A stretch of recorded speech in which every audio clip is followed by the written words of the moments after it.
Hello, everyone. This is Tom Fox. I'm the Compliance Evangelist, and I'd like to welcome you to episode 19 of Everything Compliance, the only roundtable podcast in the compliance industry. It consists of Matt Kelly, founder and editor of Radical Compliance, Jay Rosen, Mr. Monitor, Vice President at Affiliated Monitors, Jonathan Armstrong, partner at Quarterly Compliance in London, and Michael Volkov from the Volkov Law Group. Every episode, we take a deep dive into 4 or 5 compliance-related topics. This week, we consider the Uber imbroglio in London from Jonathan's perspective as having litigated such an issue. Jay Rosen takes a look at the beginnings of the NCAA basketball shoe pay for play scandal, which erupted last week. Matt Kelly considers the compliance aspects from the Equifax data breach. Mike Volkov is on assignment this week, so I step into his shoes to consider the Telia company FCPA enforcement action, which was the highest grossing fine and penalty in FCPA history ever. Everything Compliance is a part of the Compliance Podcast Network. Hello, everyone. Tom Fox back for another episode of Everything Compliance, the only roundtable podcast in compliance. This week we have Matt Kelly, founder and editor of Radical Compliance, Jay Rosen, Mr. Monitors with Affiliated Monitors, and from across the pond, Jonathan Armstrong, Jonathan with the Quarterly firm in London. Mike Volkov is on assignment this week, so I'm going to slide into his slot and have a few words with the podcast gang.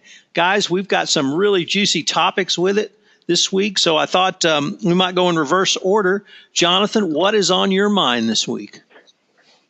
I've been fascinated by the Uber decision. So for those of you who were at the SCCE conference in Chicago, you'll remember I spoke with James Lin, a former MIT data scientist, and we had our crystal ball on the table and predicted a rocky year for Uber. So thankfully, that's prediction I think we'll probably all agree has come true. And the last installment of their difficulties has been the withdrawal of their private hire license in London. So officially, their license expires tomorrow, as we're recording this, the 30th of September. Now, almost certainly, we're dictating this. We're sort of dictating. We're doing this talk on Friday. Almost certainly, Uber will be running along and putting their appeal in today. And the way in which private hire licensing works in the UK is that the decision is frozen until the appeal is heard. And I've got some experience of this. I did a case back in the early 2000s, which is in some respects the precursor of this case. It involved a large operator where the authority in the case I had tried to sort of muscle him out of the market by objecting to the age of his vehicles, and we successfully challenged that decision. So the regulations that the TfL, the relevant licensing body, Transport for London, have used are truly, truly complex. But it is one of those situations where if you know your way around the regulations, I predict that the result will not be quick. My suspicion will be that we might have another 18 months to 2 years of uncertainty with Uber in London. But we do know a few things already. We already know that Uber drivers, and I was in an Uber in London this week, are saying that their fares have dropped considerably. We also know that black cabs in London, and I was in a black cab in London as well this week, we know that black cabs are saying that their fares are increasing. So I think already Uber is hurting because of this decision. And what is the decision about? Well, to operate a private hire or taxi operation in London, you have to pass what's called a fit and proper test. So the organisation, in this case, the company, the relevant company, is called Uber London Limited. That's a subsidiary of Uber International Holding BV. Now, Uber London Limited seems to have had some management changes recently, which are slightly unusual. One director, for example, was a statutory director, so appointed as a director of Uber London Limited on the 18th of August, and she resigned 12 days later. Two directors have just been appointed again on the 18th of August, and they're the only directors of the entity at the moment. Now, there's nothing improper in that. It just suggests that there is an element of turmoil, perhaps, in that entity. But that's not the basis on which TfL have taken action.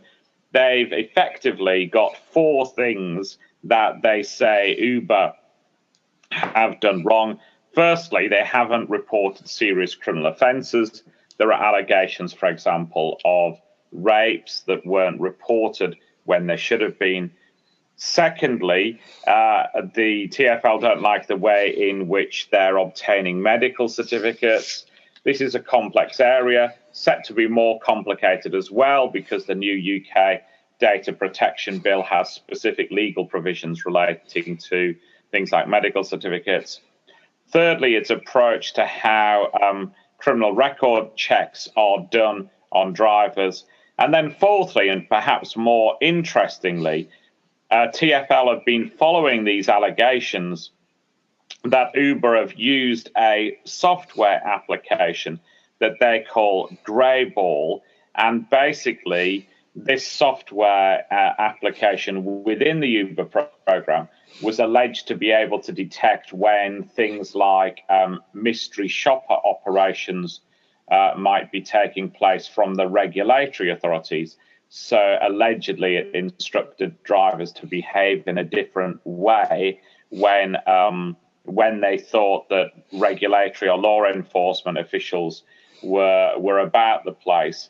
Now, of course, as I say, that's an allegation as to what the software does, but TfL have said that Uber's answers as to what Greyball did lacked clarity.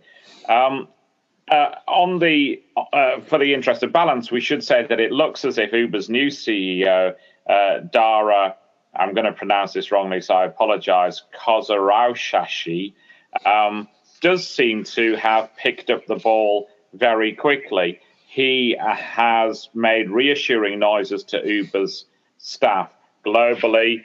He sounds a little bit like a tired heavyweight boxer at times in the speech that he's made. You know, I'm a fighter, not a quitter. I'll fight with you.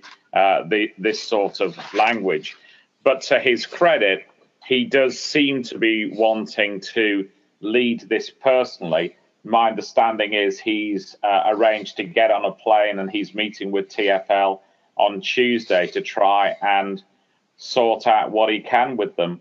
My suspicion is these cases often do reach some sort of satisfactory solution, if only because the appeal process can be quite significant. You know, it goes from TfL's hands into a court who effectively look at that as what's called a judicial review. So they look at whether the decision that TfL took was reasonable.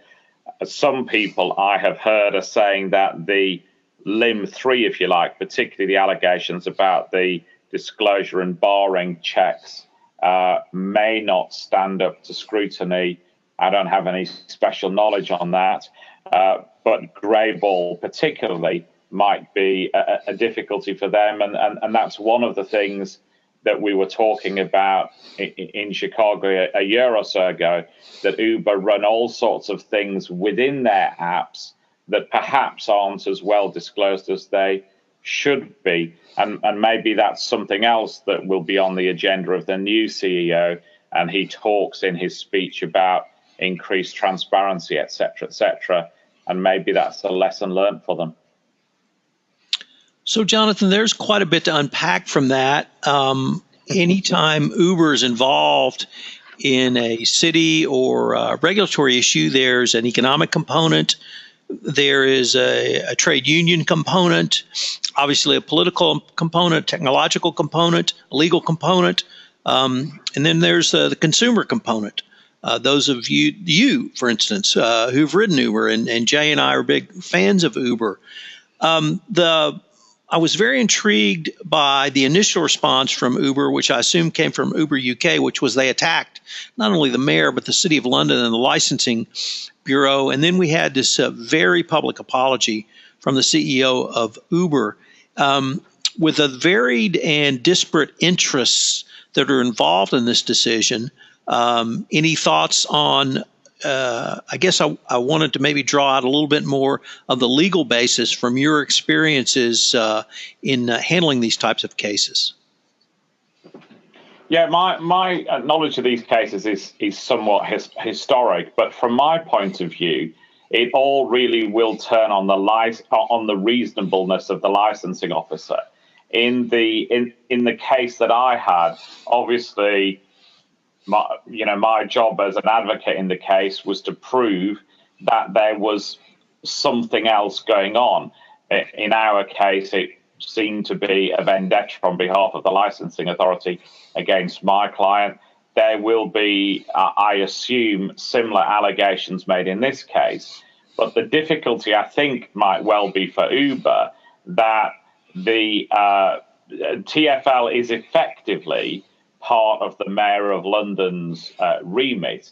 But of course, we've had a Conservative Mayor of London, Boris Johnson, and now a Labour Mayor of London, Sadiq Khan, during the time that Uber have been running. Now, some people say that Boris Johnson was too soft on Uber when they first came in.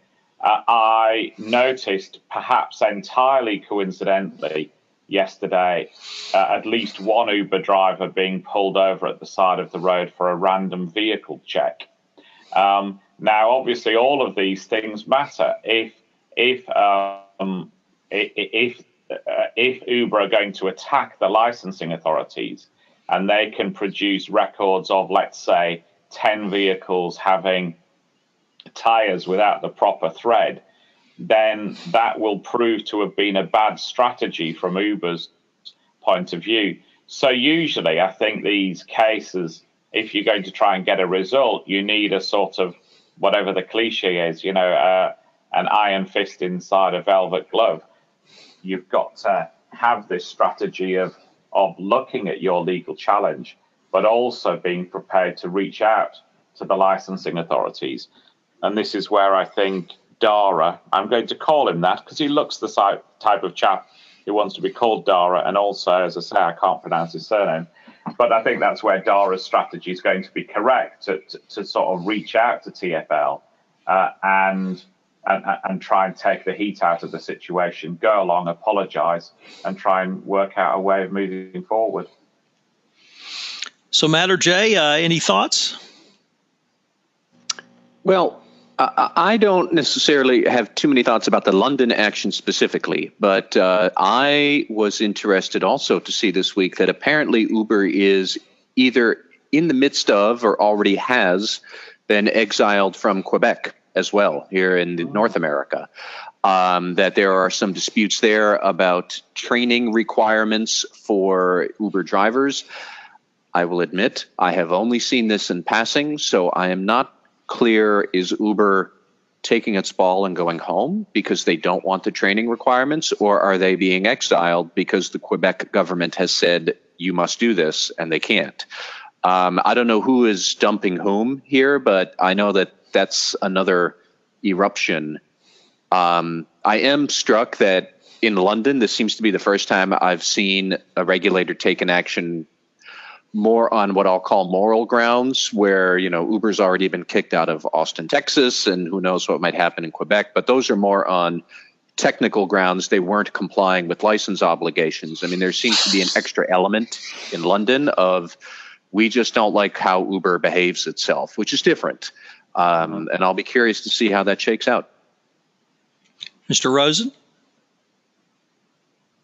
Well, it wouldn't be me if I didn't say, we're thinking about the shift to lift. So that's my my little key phrase. But I think we are seeing. I like Jonathan's thing about the velvet glove and the fist, and I think it's about time that the company is changing its tact, is trying to be a bit more repentant, and looking at, they've got a lot of different areas where they've had some problems.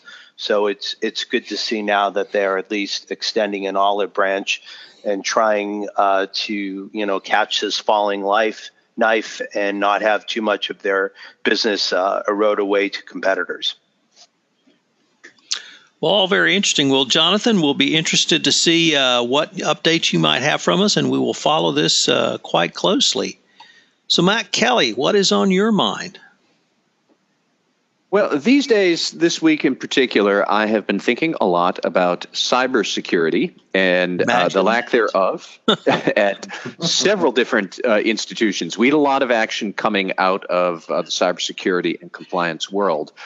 On Wednesday, I think it was, the chairman of the SEC appeared before the Senate Banking Committee to give what had been regularly scheduled testimony, which was then, swamped by news of, number one, the Equifax breach that happened earlier in September, and number two, the SEC's own breach, which the SEC disclosed, I want to say, the week before Clayton testified.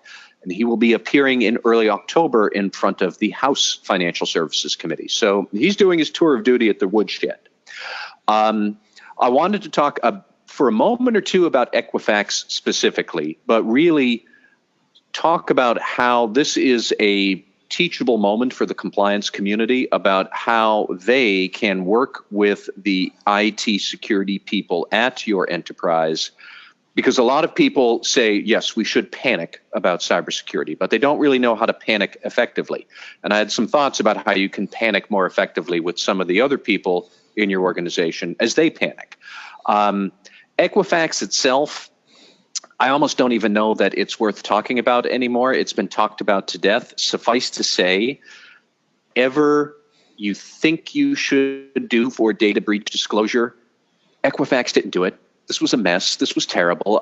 We should not be surprised that they are subject to a criminal investigation right now. My big question is, so what was the chain of events around the disclosure itself, which the company apparently discovered the breach in July, and then senior executives were selling their stock in August, and then the breach was disclosed in September.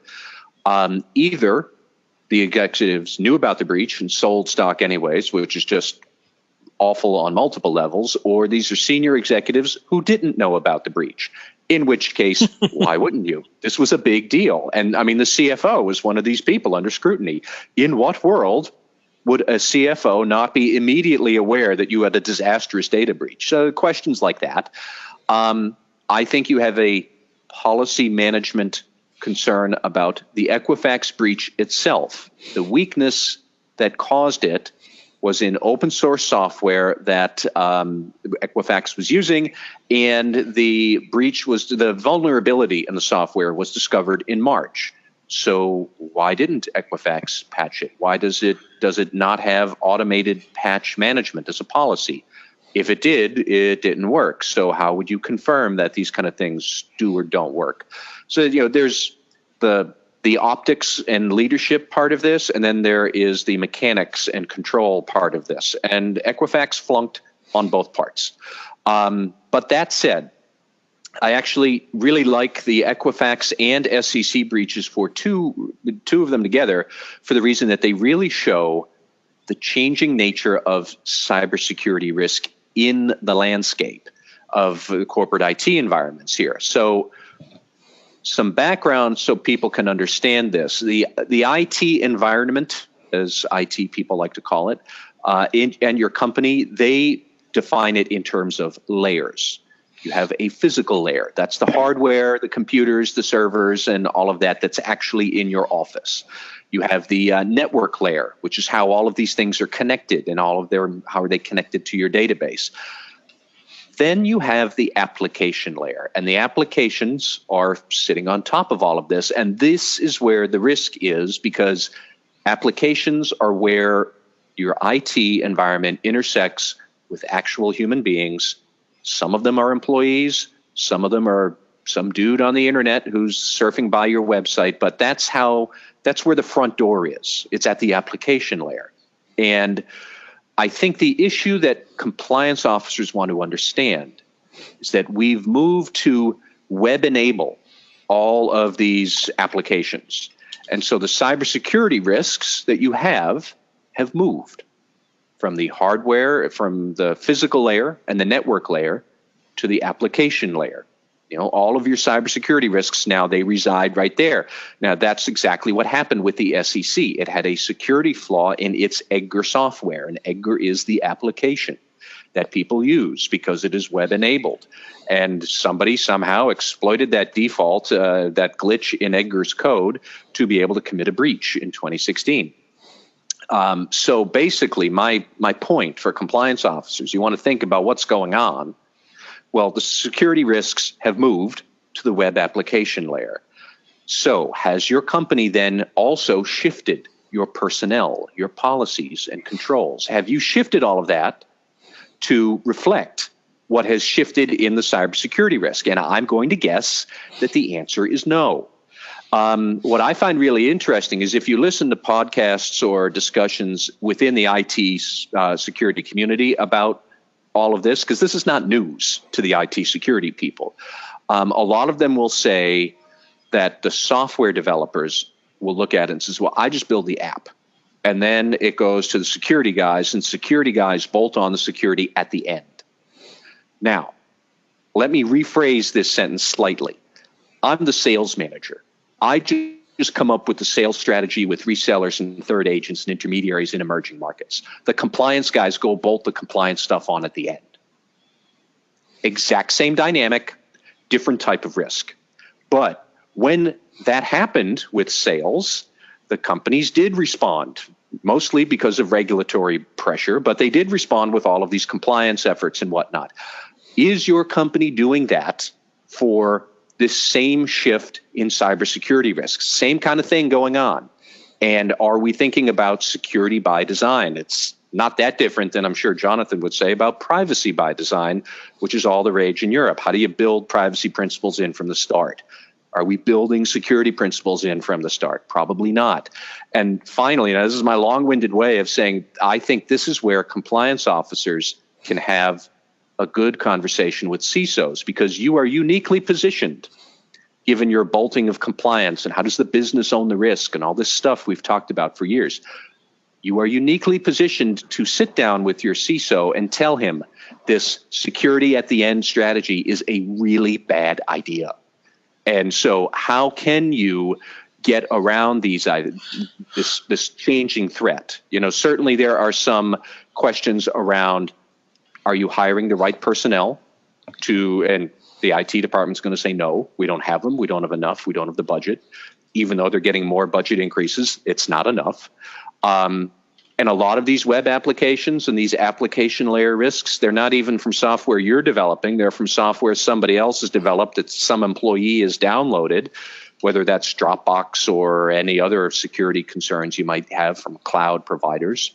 Open source code that has not been patched. That's what caught up with Equifax. So, you know, that's a question of policy management. It's a question of monitoring. So all of this is bundling together. That's what compliance officers, I think, need to start paying attention to. And I really do like that Equifax and the SEC had these breaches when they did, in the way they did, because it is a nice, bright spotlight on the changing nature of the risk, what compliance officers can do to help out. And just to top it off, if you want to feel even more gloomy about all of this, earlier this week, the Ponemon Institute released its latest look at vendor risk management around IT services and cybersecurity. And no surprise, companies are not doing too well on this. Here are some stats I pulled up. They surveyed 625 or so senior executives at large companies. 56% say their organization has suffered a breach thanks to one of their vendors. That is up from 49% last year. At the same time this is happening, less than half of the respondents said managing vendor risk is a priority for their organization, and only 17% rate their ability to manage these third parties as highly effective. And by the way, how many third parties are floating around on your network and touching this data or poking at your confidential information? On average, according to the report, 470 or so. That's how many third parties are looking not just at your data, like when is the cafeteria open, your confidential data that you don't want to share. And you have to have the securities and the protocols and whatnot. That they're looking at that. That's the average. And if you're in a large financial firm, it's thousands. You probably don't even know. So we do have an awful lot of risk, vendor and in-house and out-house, I suppose. And that's, I think, the best way for compliance officers to think about this is, are we addressing cybersecurity risks in the right way, given the changes that are happening?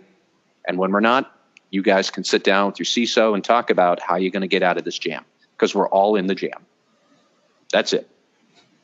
So, Matt, this is Jay. I've got a quick question for you. You had a real great piece that you put up on your website, Radical Compliance, and you were talking about, how Clayton is approaching this from the SEC perspective. And my question is, how does this speak to the financial grounding of our monetary system with these successive cyber attacks and hacks? And with all this confidential personal information getting out there, do you see a oncoming breakdown in our financial mechanism, or where do you think we're going? I wouldn't describe it as a breakdown, more as the Equifax breach in particular, I think, is going to be adding more drag into an already clunky system driving down the highway. How many consumers really are going to see their bank accounts emptied because of Equifax and they're never going to get that money back? Probably very few. But who's going to buy all of this information are hackers who will then create these synthetic identities. That's the term that cybersecurity people use, that it is Jay Rosen's address and Matt Kelly's birthday and Tom Fox's social security number and Jonathan Armstrong's employment history. You combine all of that into one new person, and then that person opens a bank account or runs up a bunch of charges on a Target credit card. It's not a real person, but every piece of information you might try to confirm, it's confirmable because it ties back to an actual human being. And so it becomes much harder for these retailers or anybody else to confirm the identity of somebody, because it kind of sort of looks like it might be somebody real. And we're under pressure here. And this is all the instant credit card awarding that you're waiting for at the cashier's counter. So let's just give them a credit card. It's that kind of stuff that is going to cause, I think, a lot of trouble in the future. Little nibbles away at our whole economic system generally, not any big financial collapse all at once. Great. Thanks for your thoughts on that. Yeah. I've got a few thoughts on it as well, if I may. We've just done a sort of a wrap up of the data breaches that Caudry's handled this calendar year, not all that I've handled. And we're at about 60 data breaches that clients have asked us to help with, which for a small niche law firm, I think is a pretty big number. And we've done some back of an envelope analysis on some of them. And about 40% of those breaches, the data lost was data the organization shouldn't have had in the first place. So I think the problem's even worse. I think a lot of people are sort of hoovering up data from all over the place. And it is these things that you've mentioned, Matt, about the fact that large corporations don't actually do that much themselves anymore. They don't book travel. They don't have HR systems in-house. They don't have helplines in-house. They don't have travel management in-house. Credit, almost everything's outsourced. Particularly the employee part of the shop is outsourced. And as a result, they don't know anything about data, more or less, until they lose it. And then they don't know how to respond because they don't know who's got it. So I think you're right. There needs to be some sort of stability about this. And then that's the bad news. On the good news, I did an exercise this month for a software vendor, and they're developing some software where if the data is lost, it's hugely consequential. And in part, this project's driven by GDPR. But I chatted with the senior management of this organization, and we talked about it. And he said, okay, I'll tell you what we're going to do. You're going to come to the development kickoff with the software team, and they'll explain to you what the software is trying to do, what we're going to do with stuff, and then we'll talk through security and privacy and data protection. And as you said, Matt, using privacy by design, a full data protection impact assessment, security is obviously a part of that, and engineer that into the product from the start. So even if you've got somebody without a brain using it, theoretically, it shouldn't allow them to do dumb things with the data. I wholly agree. And in fact, Jonathan, when you said somebody even without a brain could use this data correctly, we shouldn't forget as we move to these more automated this more automated world, things without a brain, that's not going to be some cheap quip. That there are going to be things without an actual brain that will be poking around at data. That's what an automated bot does. Like, this is the wave of the future. I am glad to hear this vendor is taking it seriously, but a whole lot more will need to be doing that, and it is not going to be easy or cheap for the foreseeable future to do it. No. Well, Matt, thanks for that. Jay Rosen, what is on your mind? Well, I've got 3 diagrams up on my computer screen right now. I have Tex Winter's triangle offense. For many of you people from ACFE, I have the fraud triangle. And then I also have the alleged diagram from the DOJ and the FBI about how companies were using the relationship between agents and athletes in schools to sell their sneakers. So I think this is a fitting topic that I got today, so thanks for letting me lead this off. My family used to be in the retail shoe business in New England, so I remember when we got our first pair of Nikes, and we were able to sell them in the store. And at that time, this was in the late 70s, early 80s. And I read a piece earlier this week by Sonny Vaccaro, who used to work with Nike and then went from Nike and went to Adidas. And the play back then was to get the high school basketball players at Manchester Central High to wear your sneakers. And if the high school team wore your sneakers, there was a good chance that you would be able to sell all those other kids in the high school. That moved up to college, and then that moved up to pro. And, quite often I love to throw out my line, gambling in Casablanca, that's a shock. Right now, I think we're going to have a free-for-all that we're saying payola in the NCAA. How could that happen? And, a couple of years ago, we had this whole big FIFA scandal. And the question that I would want to pose to the group out here is, is this FIFA Part 2? That's question number 1. And question number 2 is, why was this something that was not able to be handled in-house by the NCAA? And it took the DOJ and the FBI to run an undercover operation. So those are the 2 things that are on my mind. And since Tom and Matt are sports enthusiasts, I thought they might be able to jump in with their thoughts. So, Matt, you want to take one or more of those? Well, I'm going to admit that the Louisville NCAA basketball issue that I saw this week isn't something I've looked at too closely yet, although I think Jay raises an excellent point that why didn't the NCAA catch this early? They are no strangers to misconduct. They've got an apparatus now to be able to do it, and they didn't. The other thing that I thought that, Jay, when you said, is this a mini FIFA? I also remember when the Justice Department cracked down on FIFA in 2014 or 15 or whenever it was, the astonishment at the rest of the world, which everybody knew FIFA was corrupt, and finally the Americans are the ones who just actually go ahead and start issuing indictments and arrest warrants, that they just went and did it. And I guess I'm glad that the Justice Department would take this seriously, but it's a very good question. It's like, where was the compliance department for these colleges and for the NCAA? It's a big thing for them. They're supposed to be able to prevent this, I thought, and they didn't.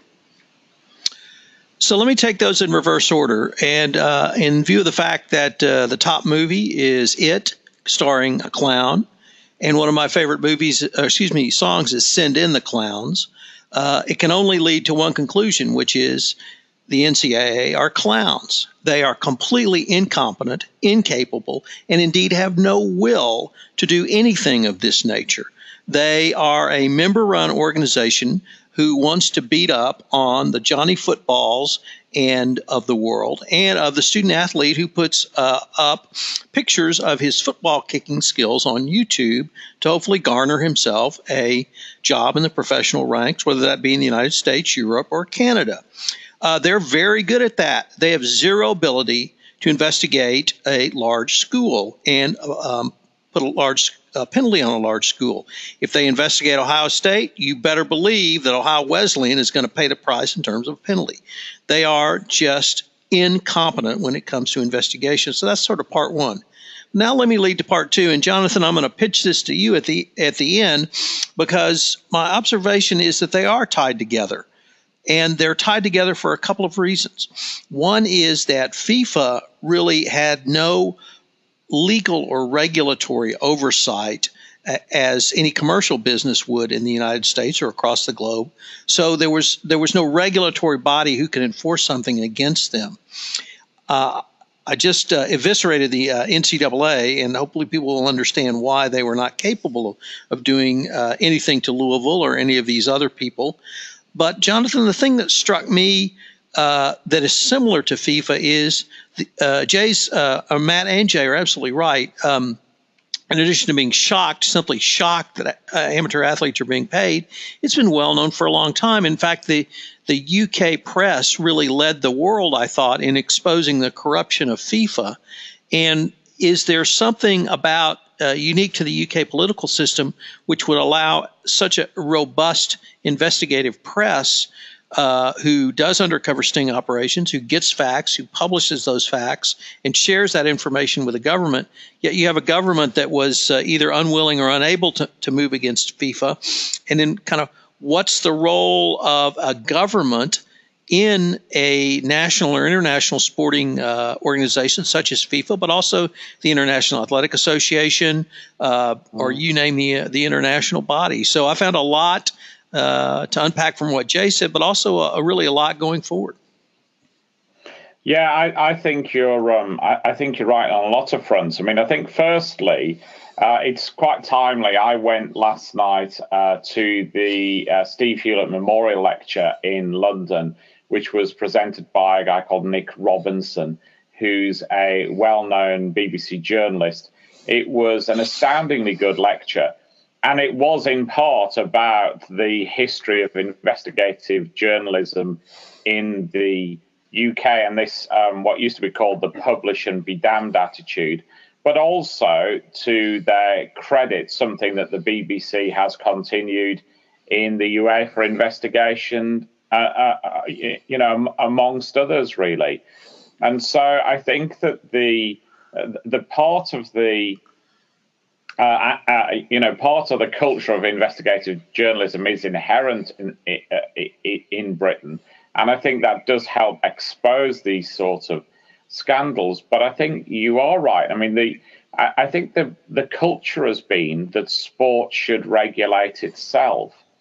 And I think that's fine when we're talking about on-pitch activities or in-ring activities, or whatever that might be. You know, we don't want the civil courts deciding who's won a boxing match necessarily, and we don't want them to decide whether the goal was over the line or not.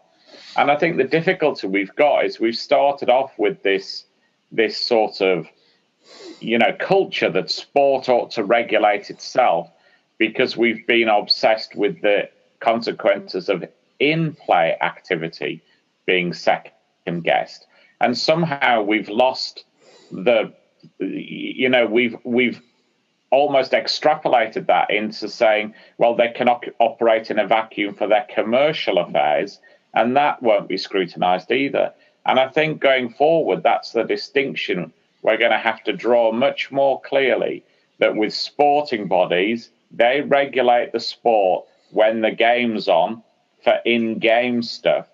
But that doesn't mean to say that they're free to pay bribes to secure sporting events or the Olympics or a football match or bet on it or whatever that might be. I think those commercial operations of the sport have to be subject to the same scrutiny as any other commercial operation. Well, Jay, this is it's been a great story, and it's going to be unfolding, I think, for quite some time. And so hopefully you'll be able to give us an update on that as we go forward. Looking forward to it. So I'm going to just say a few words about the Telia FCPA enforcement action released about 10 days ago. Simply stunning.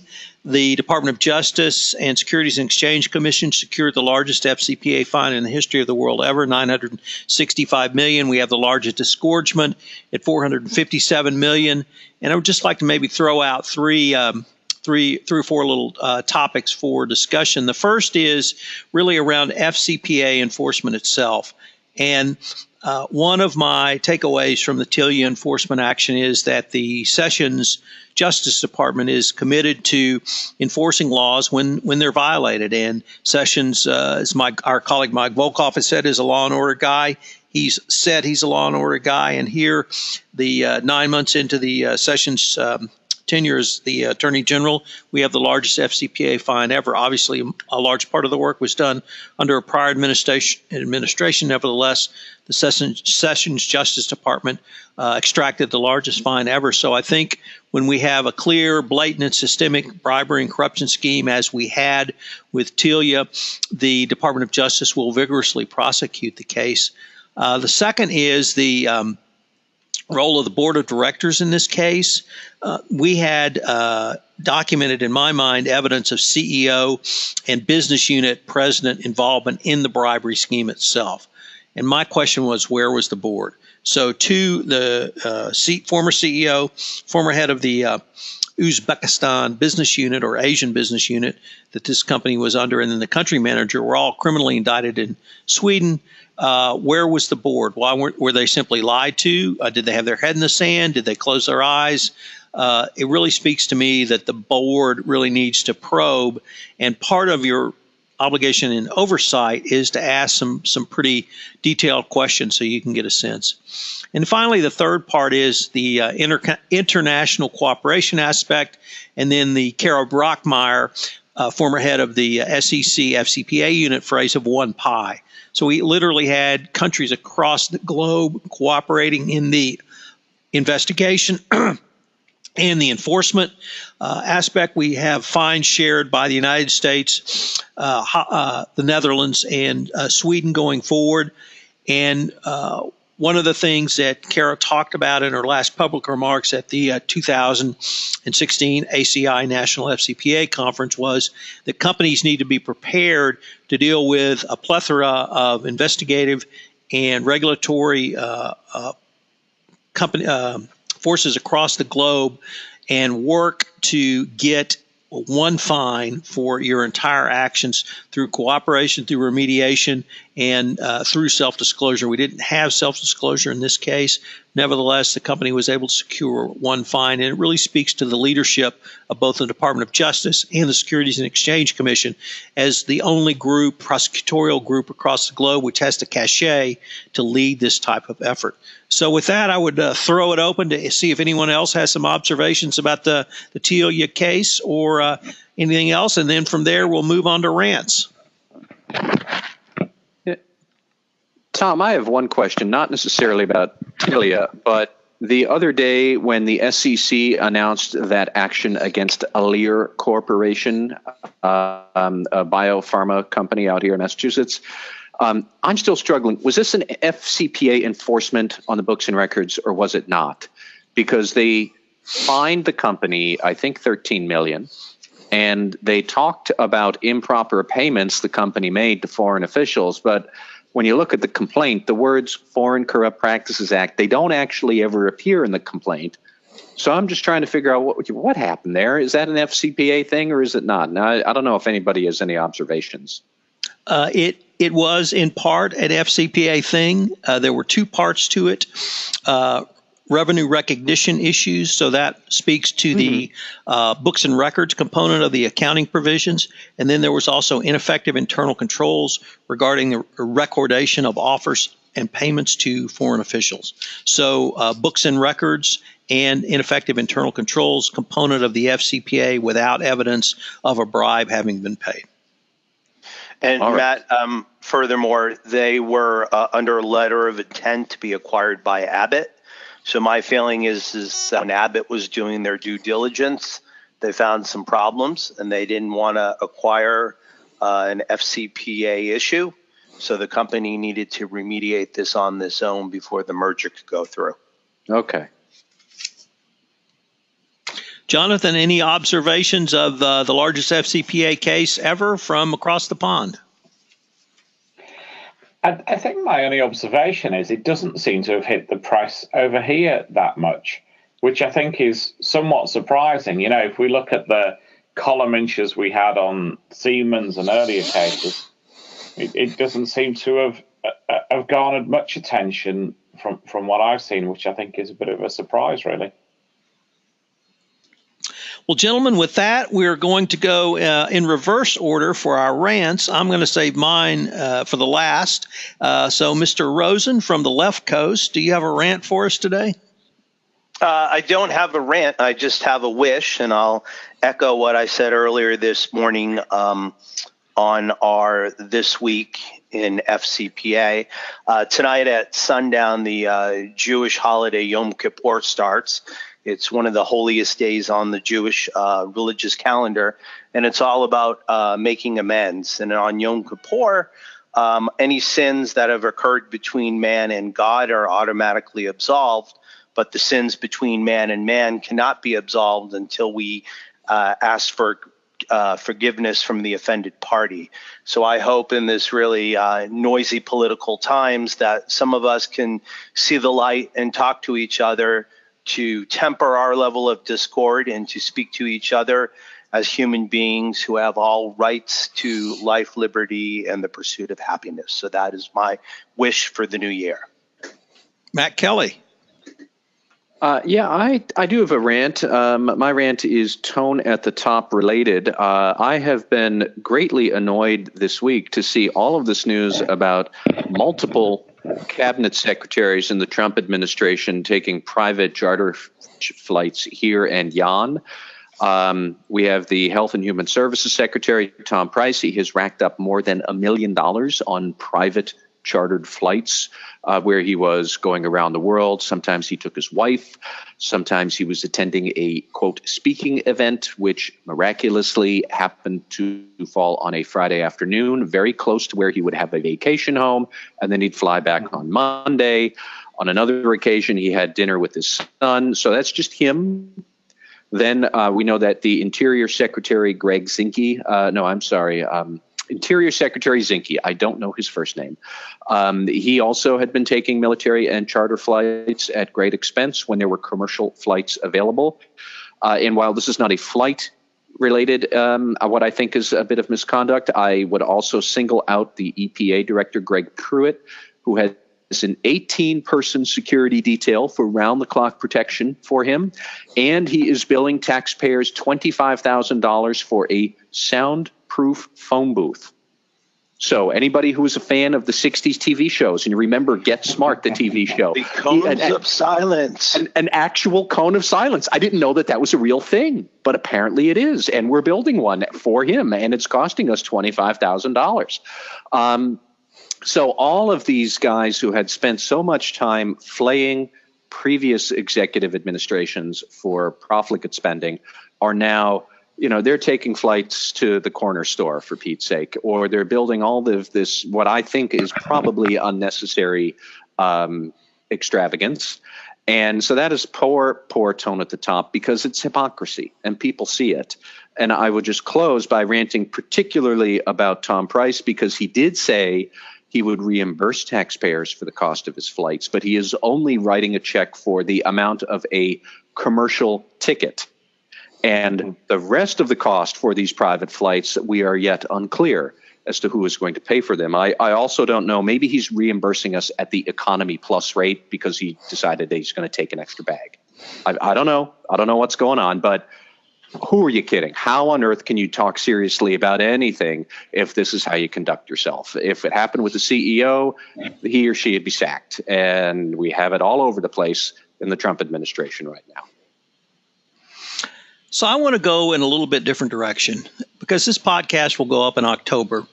And at the end of October, we have the traditional Halloween.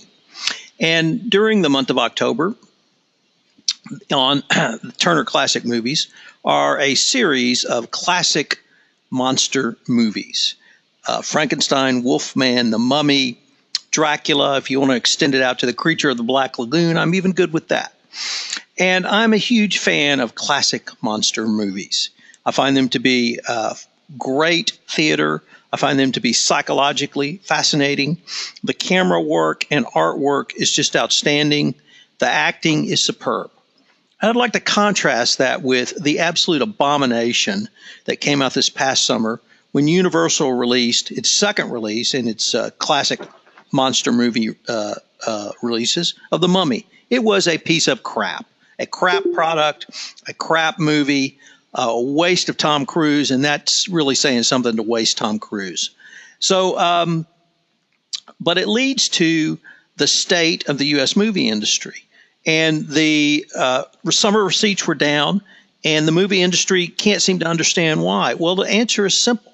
You put out a crap product, people are not going to go. The same with the NFL. It's not Donald Trump that's driving your ratings down. It's a crap product on the field. So you need to think about, if you are a consumer product provider, which of course movie theaters and movie studios are, if you put out an inferior product, people are just not interested in going. So my rant is get on Turner Classic Movies every weekend and watch all the classic movie monsters from Universal that you can.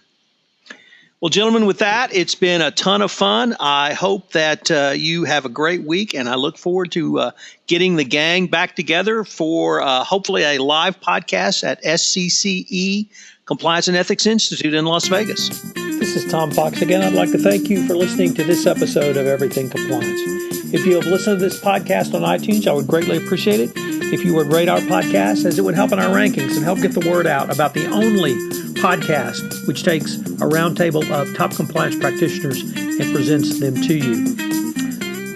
The Everything Compliance podcast is a part of the Compliance Podcast Network. This is Tom Fox, the Compliance Evangelist. Thank you again for listening to this episode of Everything Compliance, and I hope you will join us again on our live show from the SCCE conference in Las Vegas in October 2017.